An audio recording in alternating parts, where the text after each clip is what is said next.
Hi, I am Dr. Colby Cohen-Archer. I am in private practice at the Postpartum Adjustment Center. Hi, I'm Erin Erin? Salomon. I'm a licensed clinical social worker and I'm also in private practice.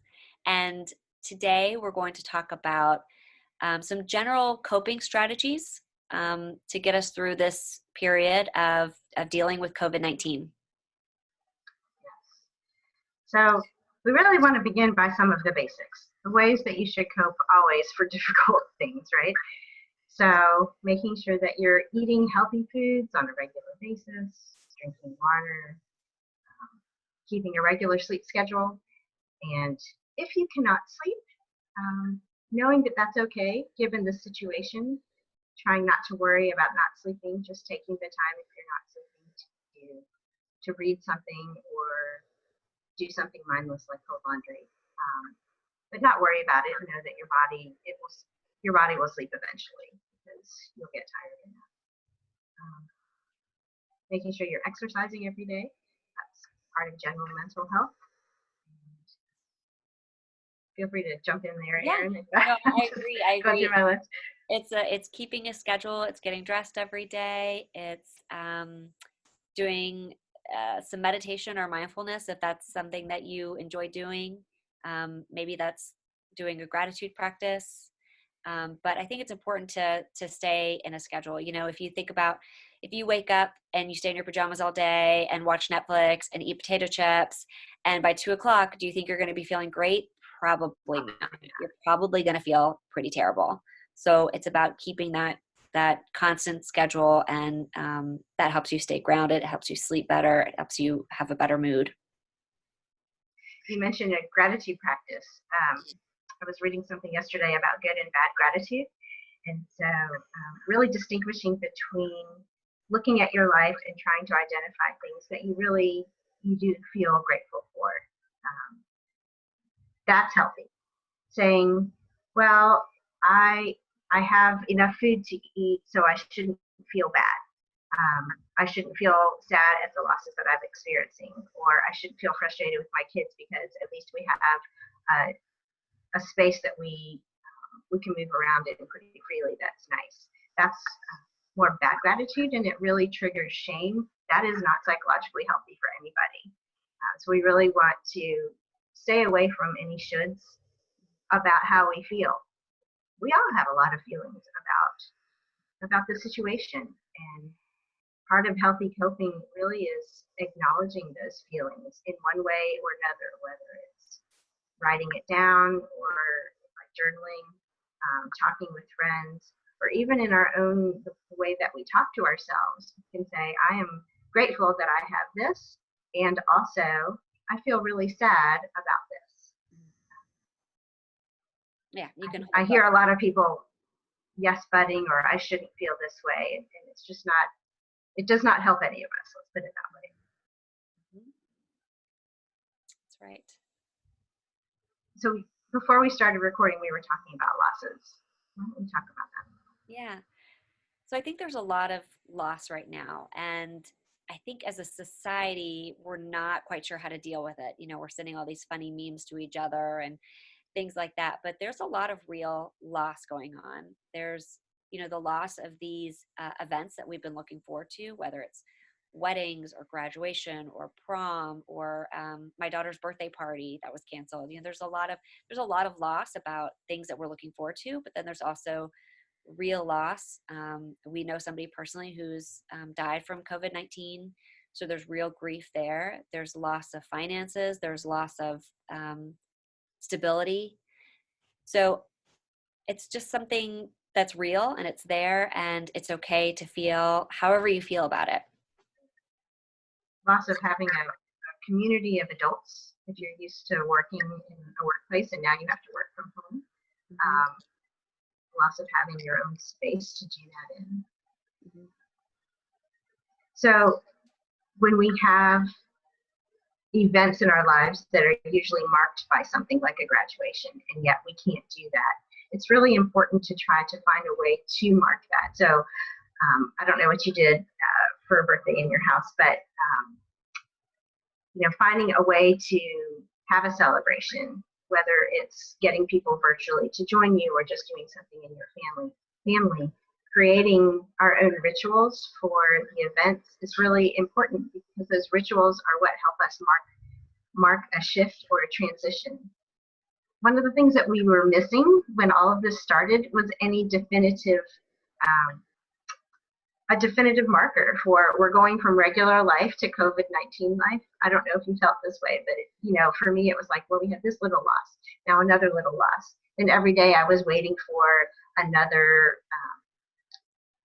dictate from the governor that says to keep ourselves safe, we need to do this. And they just gathered together in all of these ways that they were designed to keep us safe, and they do, but there's also a loss with each one. So being able to recognize that in yourself and also talk with your children about that is really important, giving them words for it. Because when we name the feeling or when we name what's happening, some people think that it gives it power if you name it, but it really doesn't. It actually empowers us to be able to say, oh, this is how I feel. This is what's happening. Which reminds me of something else you and I were talking about, Erin. The first time is hard. The first time we do anything is hard, it's uncertain, and we are all doing this for the first time. We're doing COVID-19 for the first time. Many of us will be doing school at home for the first time, doing our jobs virtually for the first time, and it's just messy, and we don't know how it's going to go, and it really can trigger some anxiety. So just acknowledging that, saying it out loud can actually be very helpful. Mm-hmm. And then, I'm sorry. No, please go ahead. Giving yourself some grace, Absolutely. and giving your kids some grace. This is the first time that they've dealt with this too. We all need a little bit of grace during this. Mm-hmm. And you and I talked in another conversation about giving our kids grace with their behavior, because when it is the first time, none of us are really going to be at our best selves, and our children aren't either. So if they're fighting a lot or they're having trouble sticking to the family rules, maybe choosing your battles a little bit more and choosing to provide comfort instead of discipline sometimes. For example, making the assumption that maybe your child is acting out. They have all these feelings that they don't know how to name. Can help, I think, both us as parents and also our kids, just to say, you know what, this is just a hard time, and we're going to get through this together. That this won't be this way forever. Right, because kids don't have the perspective that we do. We know that there have been other hard times. Most of us in our lives, nothing like this, but we have the benefit of experience and can say, I know that we will cope with this, that we will get through it, that whatever will be different. We are going to find some things that are the same, and we'll be able to reconnect with rituals and people that were important to us. But children, especially small children, actually I guess even adolescents, they don't really have that. So for somebody who's missing a graduation, it's a big deal. I know some seniors, and they are seriously distressed about all of the prom and the graduation and the last play and the last performance or presentation. They're missing all of that, most likely. So just helping them acknowledge that. Yeah, I was going to say, sometimes as parents, we can dismiss that really quickly. Like, yeah, at least we're safe, and at least we're this, and we're, exactly. and we don't mean to be invalidating, but we're trying to maybe paint a picture for them that we have all these other things to be grateful for, but that is a loss for them, and letting them experience that and validate that feeling, I think is really, really. So within that, after you're acknowledging all of the feelings and doing the best you can, what else can you do to cope with the situation? One of the things is to do something that you can control, because so much about what we're doing now, it's just not in our control. So finding your little corner of the world where you can do something that's meaningful for you, and also that you can have action about. So whether that is tikkun olam, doing something for others, or cleaning out a closet. Like, it doesn't really matter as long as it's something that is important or meaningful for you and gives you a bit of control. It can be very helpful. I think staying social is extremely important during Mm-hmm. this time. The more that you can schedule FaceTimes with family or friends. I know for my daughter, when I've scheduled FaceTimes for her other friends, I've seen it really change her mood. Mm-hmm. She's just brighter and happier. She misses her friends, and for me, my kids are young, so I have to organize that. If you have teenagers, they might do it on their own, or you might have to prompt them. Hey, why don't you FaceTime with so and so? You haven't seen somebody in a while, but that social connection, even through a computer or through a phone, is so important in helping us cope. It really is. We're social creatures. Mm-hmm. In terms of anxiety, I guess we could talk a little bit about just how to cope with anxiety. For those of us who run on the anxious spectrum, it's very easy to catastrophize what's going on. And if we can, really taking a step out of ourselves and saying, let me look at my thoughts and how realistic are they? Am I thinking about the worst case scenario? And if you are trying to check that, and saying, all right, let me dial it back. What do we know? What's most likely? And trying to just step away from that worst case scenario.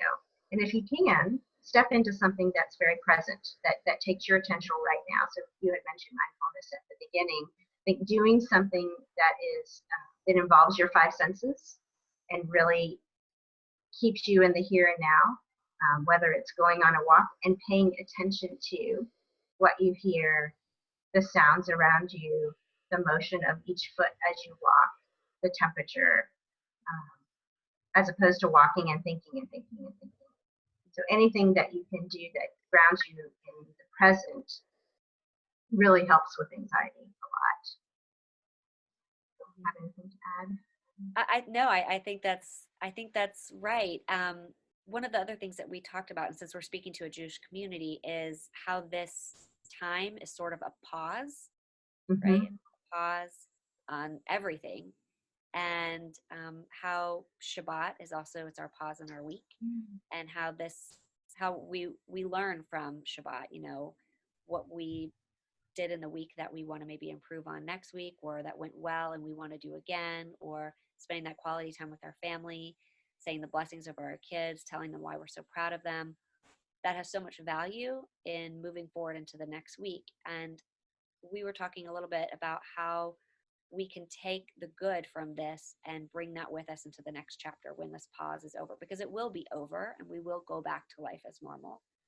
But what can we take from this that is positive and bring with us? For me, I have a problem saying no to things. I overcommit. I say yes to every social engagement. And I was talking with my husband about it the other night. I said, we do so much. And why? I mean, half of it we don't even want to do. We just say yes because someone asked us to do it. And something I'm going to take away from this is I don't need to overcommit. I've really liked being at home, being with the kids, being the one to put them to bed every night. And so that's going to be something I take forward in this, is not overcommitting, to be really careful about what I say yes to, really careful about how I spend my time, because we're all kind of rethinking the concept of time during this period. So yeah, that was just one of the thoughts that we had that I wanted to share. Yeah. And, really doing some brainstorming with the people in your house and saying, what are the good things in this situation that we're not in control of the situation, but what can we take? For me, being a serious introvert, I am forced to notice when have I just spent way too much time by myself. So it's actually forcing me to reach out a little bit more, because I do have more time since I'm not driving children everywhere, and that I can say, okay, who have I not talked to recently, and make an effort to reach out. So hopefully everybody will have something that they can identify that's just an area of growth, that maybe that the situation will help you grow in that direction. Yeah. Anything else that we had wanted to cover? I'm looking at the notes here. That's it on my I end. think that might be about it. Okay. Again, feel free to reach out to either one of us if you have any follow-up questions or any thoughts or anything at all. We'd be happy to help. We hope it's been Thank you. helpful. Thank you. Thank you for watching.